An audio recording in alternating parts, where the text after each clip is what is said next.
Yes, Jesus loves me. Yes, Jesus loves me. Yes, Jesus loves me.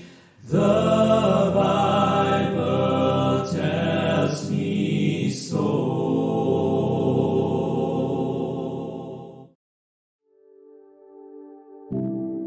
Kalau saudara suka sinema, tentu pernah menonton film box office yang berjudul The Chronicles of Narnia.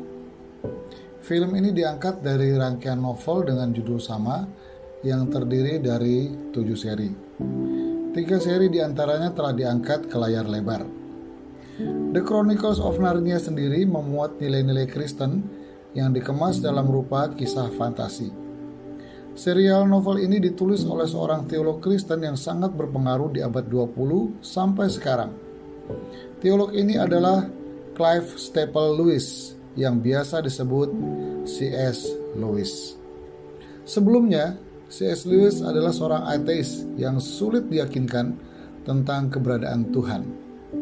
Ia sering mengajukan pertanyaan-pertanyaan yang tidak terjawab kepada teman-temannya di Universitas Oxford.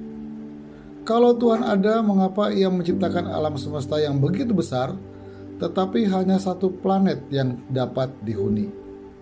Kalau Tuhan ada dan mengasihi, mengapa Ia tidak melenyapkan penderitaan? Kalau Tuhan itu berpihak kepada kebahagiaan, mengapa ada begitu banyak dari makhluknya yang tidak gembira?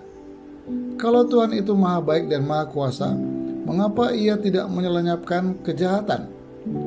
Saudara, ada pergumulan intelektual dan diskusi yang begitu panjang yang membawa C.S. Lewis akhirnya mengakui keberadaan Tuhan dan percaya Yesus. C.S. Lewis berproses dari percaya, ragu-ragu, hingga akhirnya percaya.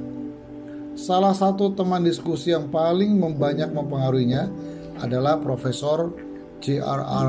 Tolkien, seorang penulis trilogi The Lord of the Ring. Singkat cerita, C.S. Lewis kemudian menjadi seorang pengkhotbah Kristen di radio, mengajar, penulis banyak buku bestseller, bahkan menjadi seorang teolog Kristen yang sangat berpengaruh sampai sekarang. Bukan hanya di kalangan Protestan, tetapi juga di kalangan teolog Katolik. Karyanya yang berjudul The Four Loves, sebuah uraian bagus tentang 4 tipe cinta kasih, sangat digemari oleh Paus Yohanes Paulus II. Saudara, keselamatan yang dialami oleh C.S. Lewis dan pelayanan yang dijalaninya menunjukkan bahwa C.S. Lewis mengalami kasih Allah berupa anugerah yang tidak dapat ditolak. Anugerah yang tidak dapat ditolak adalah saat di mana Tuhan membuka hati manusia seluas-luasnya dan manusia membiarkan anugerahnya menjamah dirinya. Yang bisa dilakukan manusia kemudian hanyalah terpesona akan kasih karunia-Nya itu.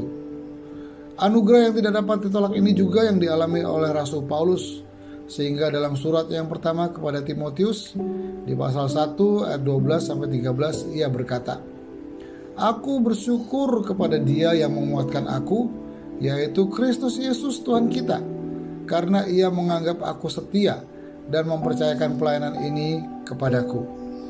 Aku yang tadinya seorang penghujat dan seorang penganiaya dan seorang ganas, tetapi aku telah dikasihani olehnya." Ucapan Rasul Paulus tersebut dilatar belakangi oleh pengalamannya di Damsyik ketika ia hendak menganiaya jemaat Tuhan. Tetapi Tuhan Yesus menampakkan diri, mencegat dan membuatnya percaya kepada Yesus sebagai Tuhan dan Juru Selamat. Peristiwa tersebut merupakan titik di mana Rasul Paulus mengalami anugerah Tuhan yang tidak dapat ia tolak. Sama seperti yang dialami oleh Rasul Paulus dan C.S. Lewis, ketika Allah membidik kita dan melepaskan kasih-Nya terarah kepada kita, maka kita tidak dapat menolak anugerah-Nya. Kita hanya bisa terpesona, kagum dan takluk kepada kasih karunia-Nya tersebut. Terpujilah Tuhan yang memberikan anugerah-Nya yang sama sekali tidak dapat kita tolak. Amin.